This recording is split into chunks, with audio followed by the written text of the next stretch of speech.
steps out in front of St. Alphonsus. He was missing both his shoes with some broken teeth responses. Bloody stained glass like... Welcome to the Fallon Forum today. Maddie here. Real quick, we'd like to thank our organizational sponsors, the Iowa chapter of the Sierra Club, Iowa Physicians for Social Responsibility, and the Great March for Climate Action for helping to make this program possible. We'd also like to thank the Fallon Forum business partners and encourage you to patronize them.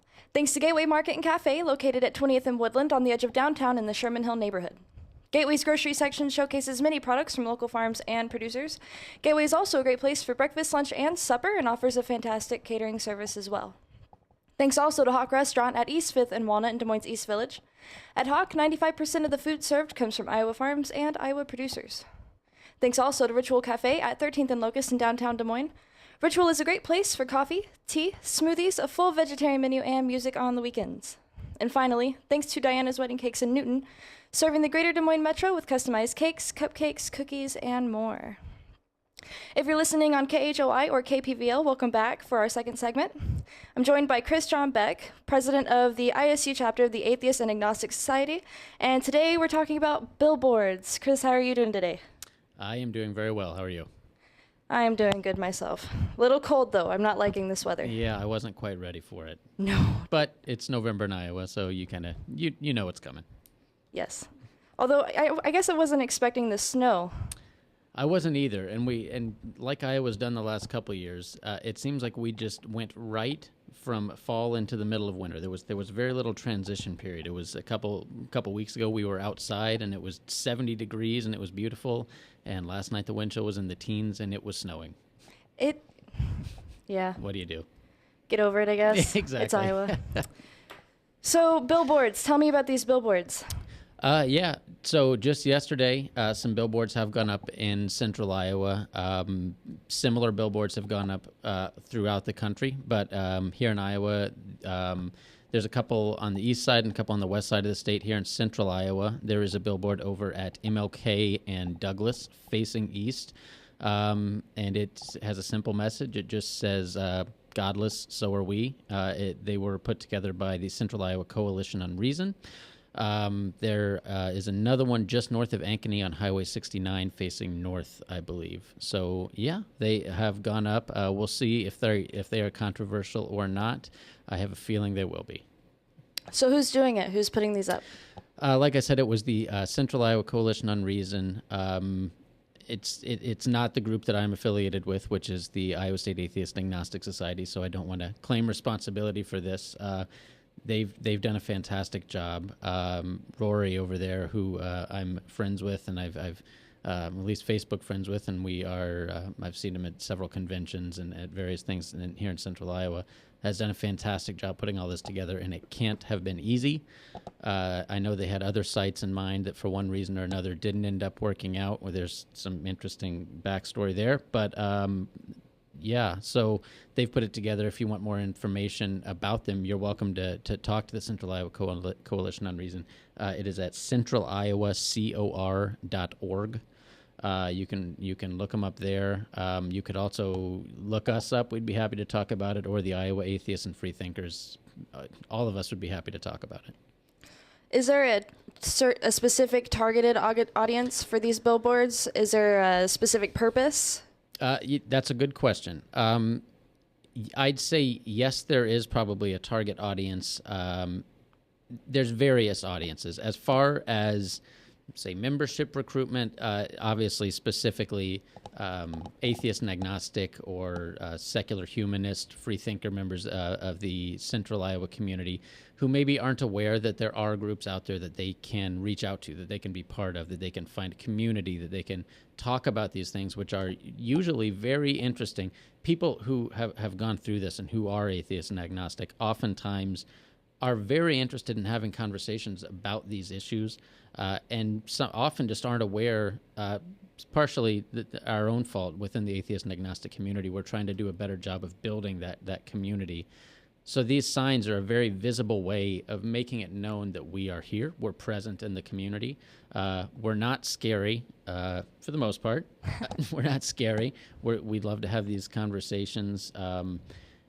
Beyond that, I think one of the there's certainly stigmas. I know the last time I was here, me and Ed talked some about this. There's certainly stigmas associated with atheism, and they're not all without foundation. So, just like any group that has stigmas, which essentially all groups do, one of the best ways to fight that is to just be present, just to have people know that we are their neighbors. We are their coworkers, we are their friends, we are their family, and they may or may not even know it. So just making people aware that we are there. So in that sense, just the community at large is the target audience. As silly as that may be to say for a billboard, it really does. I mean, it carries a lot of weight to just be present. Do you know if any of these atheist billboard campaigns have been successful in other cities? Excuse me. When you say successful, what do you mean by successful? Have they maybe brought more people in the community to the organizations that put them out? I couldn't cite you statistics off the top of my head, but I do know that these are very effective. If for no other reason, then they spark conversation. So people who may be somewhat on the fringe, kind of interested, maybe not so much, will be involved in these conversations. They are inevitably a talking point. Even here in Central Iowa, back in 2009, there was a campaign. There were signs put on DART buses. One of the more prominent national atheist conventions was here in Des Moines. Yay! And there was a campaign that they put signs on DART buses. They lasted, if I recall, 4 days before DART citing complaints from riders pulled them off. It then went into litigation. Long story. There was a DART driver who refused to operate a bus that had the signs on it. And I do know that the Iowa Atheists and Free Thinkers did have a windfall of membership after that. There was a lot of support for the signs. There's a lot of support even from the Christian community. I think one of the interesting, somewhat paradoxical things that we find is that members of the atheist community, when they go out and do these things, just to be present and just to make people aware that we're there, we get a lot of support from various religious communities who are happy that we're there just to have the conversation and just to make people aware that we're part of the community too. There is always some controversy, like there was with the DART buses, but yeah, in that sense, I think they are generally very successful. They spark conversation just like street preachers do. There's a method to the madness, so you spark conversation and enough time passes, and you do start seeing a lot of people who become interested in various groups and who want to have this conversation. You mentioned earlier some of the stigmas regarding atheism, and I was just curious if there is a strong line between atheism and anti-theism. Yes, I think it's interesting. We see fewer anti-theists, which, to be clear, for people who might not be really sure about what the difference is, an atheist is essentially just somebody who has the position that they do not believe in a god or gods. There is nothing more to it than that, as opposed to agnosticism, which is basically saying that you do not have enough information to establish one way or another. So in that sense, the two aren't mutually exclusive. You can be, and I do call myself, an agnostic atheist, as opposed to an anti-theist, who is somebody who not only holds that belief, but thinks that we should be out actively trying to ostracize religious people, and that might be a little too strong. But it's essentially a more negative position about the church and about theists in general. That people, it's essentially evangelical atheism, which is, there are people like that out there. We've got a few members like that in our group, which isn't necessarily a bad thing. I mean, it takes all kinds, just like any movement. You've got your firebrands, you've got your moderates. It takes all kinds, and we don't discourage people like that from making their voices heard. It's just a matter of making sure that it's still productive and still respectful to the extent that you can be. Do you think that in the way that maybe extreme Christianity or extreme, what's the word? Extremism, I guess, in the atheist community, does it hurt atheism as badly as extremism in Christianity hurts Christianity? Did that come out right? Yeah, sure. I know what you mean. Talking about just kind of fundamentalist. I don't necessarily think it hurts quite as much. It, of course, it completely depends on the situation. It completely depends on what may or may not be going on. If you have an extremist, if you have somebody who is going out, going out and, say, protesting church services, that might not be the most productive thing. But at the same time, like I said, just like any social movement, and there is atheism and agnosticism and just secularity in general is seeing a fairly strong social movement right now. And with any movement, you're going to have people who spread out across the board.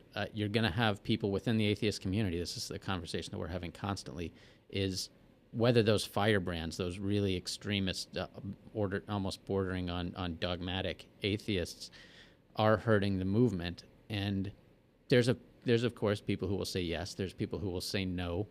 I think, as a general rule, historically speaking, those people kind of soften up the conversation for the rest of us.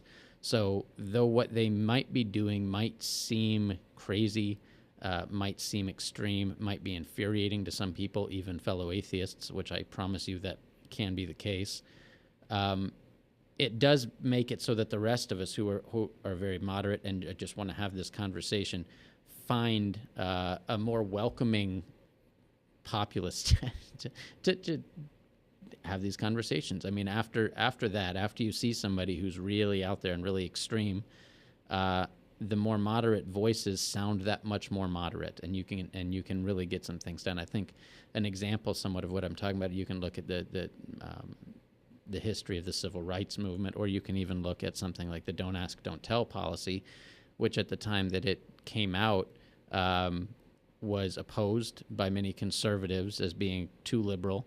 And then when "Don't Ask, Don't Tell" was repealed, it was the conservatives who were saying, no, we have to keep it there. And I'm not making any value judgments about that particular issue or that particular conservative position. You just see the migration of what was at one time extreme on one side of the spectrum to switching to the other side of the spectrum in the context of the conversation. So similar with Christians and with atheists, when you have these extremists who really want to get out there, who want to be in your face and want to have this conversation, whether you want to or not, oftentimes, I think as a general rule, it might be frustrating. It might even be infuriating to people of all stripes. But I think it encourages conversation, which is never a bad thing. Well, and another person's strong opinion can never really hurt you, unless, say, they're lawmakers. Very true. So, very true. Which is my segue onto the elections, which was your idea to bring up, by the way, about a lot of Christian conservatives being elected in the office. I was wondering, how do you think that will affect future policies? And do you think that the interests of atheists and agnostics might be put on the back burner? I think they have been on the back burner for quite some time. Well, maybe the further back burner. If we get any further on the back burner, we're going to fall off the back of the stove. Yes, I think that some of these issues might be placed on the back burner. It's interesting. The entire election cycle is very interesting, and I don't want to dive too much. I mean, like I talked about with Ed, as a political science major, I could go on about this for hours, and I don't want to do that. But it is interesting that what you have seen with these elections is, for one thing, what was expected was a very right-wing wave.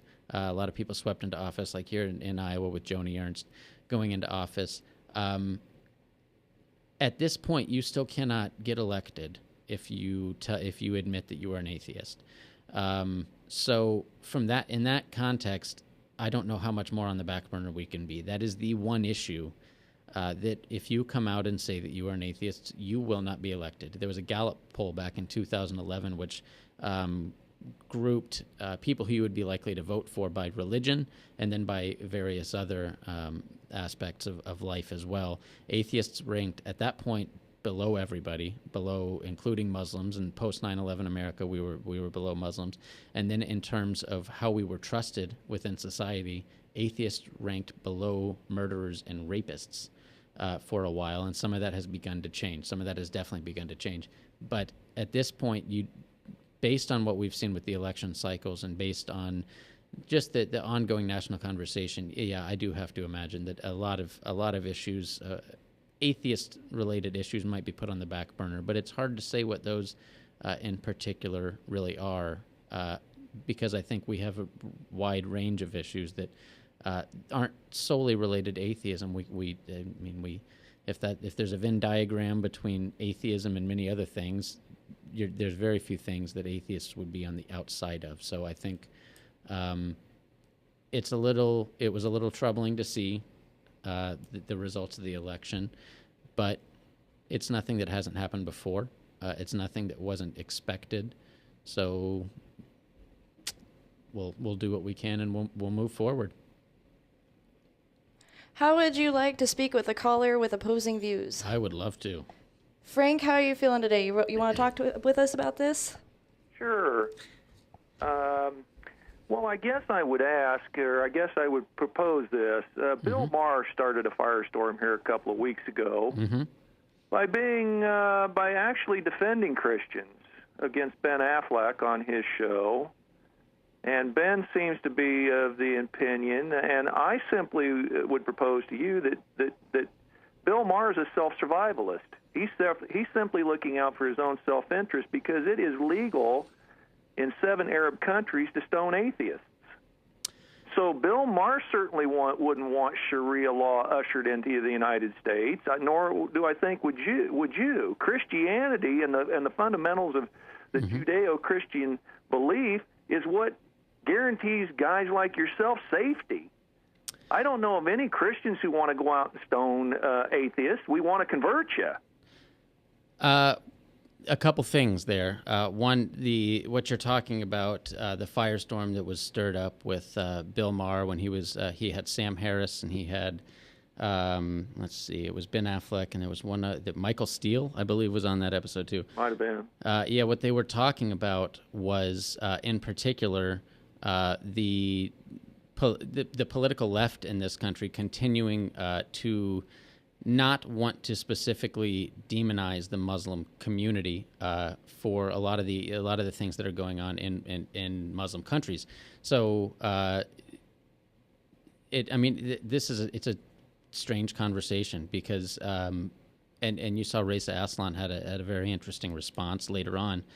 I think Bill Maher was onto something, and I won't say that very often because for the most part I think Bill Maher is not nearly as intelligent as Bill Maher thinks Bill Maher is. Agreed.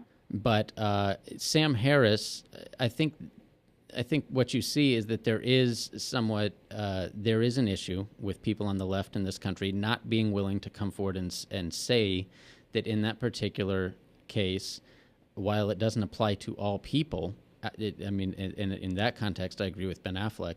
There is something inherently problematic with Islam that was leading to some of these issues, and that's true of all of the major faith traditions. And I think to say, did you say that Christianity was what was protecting my right to have my opinion? Is that what? Did I gather that wrong? I believe it is. You may take a different point of view, but our laws are based on the Ten Commandments, in my opinion. The Ten Commandments suggest that you don't do your neighbor ill. And so if we're going to love God and we're to love our neighbor, there's a pretty good chance we're not going to go out and stone our neighbor for being an atheist. But if you live under Sharia law, it's okay and it's appropriate to stone the infidel, whether he's a homosexual, whether he's an atheist. So I would suggest to you that Judeo-Christian laws and the Constitution, which they're based on, is what offers you protection as an atheist or an homosexual or as a woman or whatever. I would ask you to support your position that the Constitution is based on the Ten Commandments. Well, what's it based on? It's certainly not based on Darwin, survival and laws of the jungle, eat or be eaten, survival of the fittest. Have you read the text of the Treaty of Tripoli?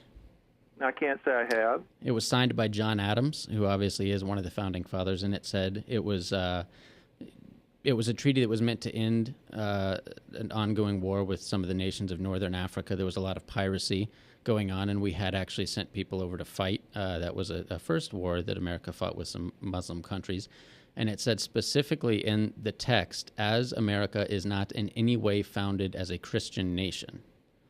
And that is one of the founding fathers. So if you're going to say... see, you guys got something confused. You're confusing freedom from religion, freedom of religion. You see, when our founding fathers started this experiment over here, we knew the history of church and state, and it wasn't a very good relationship because most generally it was papal Rome and states colluding to burn the heretics, burn the scientists, burn the astrologers. You know, the Renaissance and the Reformation, the kind of the twin sisters of the 15th, 16th centuries, is what brought us out of that and brought us into the age of learning. So I understand that you don't want to have any combination of church and state, but it's not that we were afraid of religion. It's just we didn't want religion and state combined to persecute those who didn't want to agree with the way they worshipped.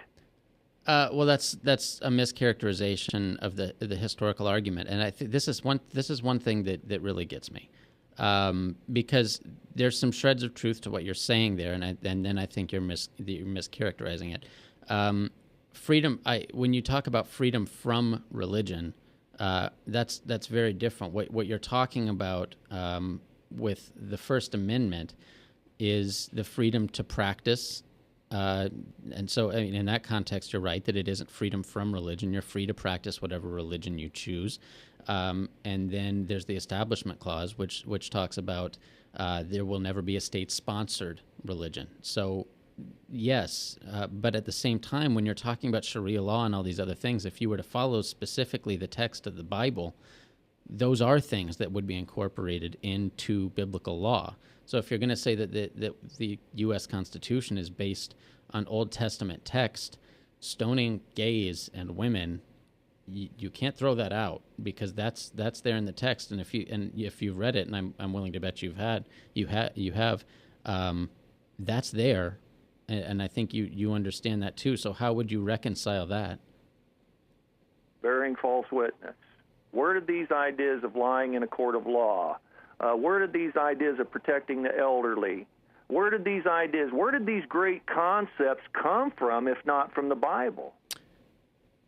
If you're asserting that those are things that did not happen before the Bible, I would say that you have a misunderstanding of history. No, I know. Listen, all societies, I don't care what society it was through history, even if you go back to the Israelites being in bondage in Egypt, all societies, to prevent anarchy, is all had rules to govern behavior.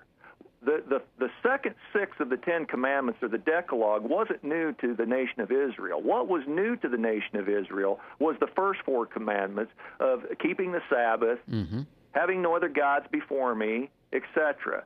So they were used to obeying laws. No society that I'm aware of advocates for anarchy. Otherwise, the kings and the monarchs would have been overthrown. Okay. I still think what you're left with is a text in the Old Testament that we could in no way base modern law on, and we in fact haven't. I mean, you can talk about the various things that came out of Christianity, and this is a frustrating conversation to have because I think there's a lot of atheists out there who don't want to talk about this, but there are some good things that came out of the rise of Christianity. There was a lot of bad things too. There was a change in the way that people treated the poor and the indigent, and there are things like that we can talk about in historical context. But to say, I mean, once you start trying to say that this is stuff that we should incorporate, if you're going to base law on the Old Testament, we're going to have. Would you admit that that would be very problematic? Frank, I went ahead and put you on hold because we got to wrap up, but I do want to thank you for your call, and I'll end up talking to you later this week. So, real quick, I want to touch on, you'd mentioned Richard Dawkins is coming to town in the next week. Yep, Richard Dawkins will be at CY Stevens Monday night. He will be there at 8 p.m., I believe. Double check. You can verify that. Don't take my word for it. I'm pretty sure it's 8 o'clock Monday night, CY Stevens in Ames. It is a free lecture. It's part of the Iowa State Lecture Series. There are no tickets required. Anybody can be there. I'm sure it will be an interesting evening. And then real quick, off the top of your head, local atheist agnostic groups, organizations, and where people can find more information. The Iowa Atheists and Free Thinkers here in Des Moines. You can look them up. You've got the Central Iowa Coalition on Reason, centraliowacor.org. The Iowa State Atheist and Agnostic Society. We are on Facebook. You can Google us, or you can go to the Iowa State website and look under student organizations, and we are right there.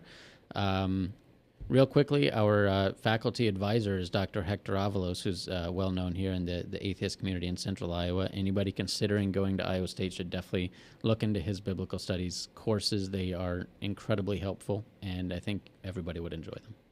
All right, guys. Chris John Beck, thank you so much for joining us. Mm-hmm. Thank you very much. Appreciate it.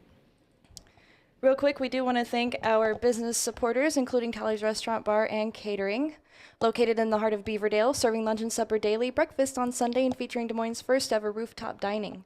Thanks also to Corozone Coffee Roasters, located in Valley Junction and specializing in fair trade coffee and fair trade tea. And thanks again to our organizational sponsors, the Iowa chapter of the Sierra Club, Iowa Physicians for Social Responsibility, and the Great March for Climate Action. Join us again Monday of next week for the next episode of the Fallon Forum. We're taking a break Wednesday and Thursday of this week. Thank you for joining, and have a good night.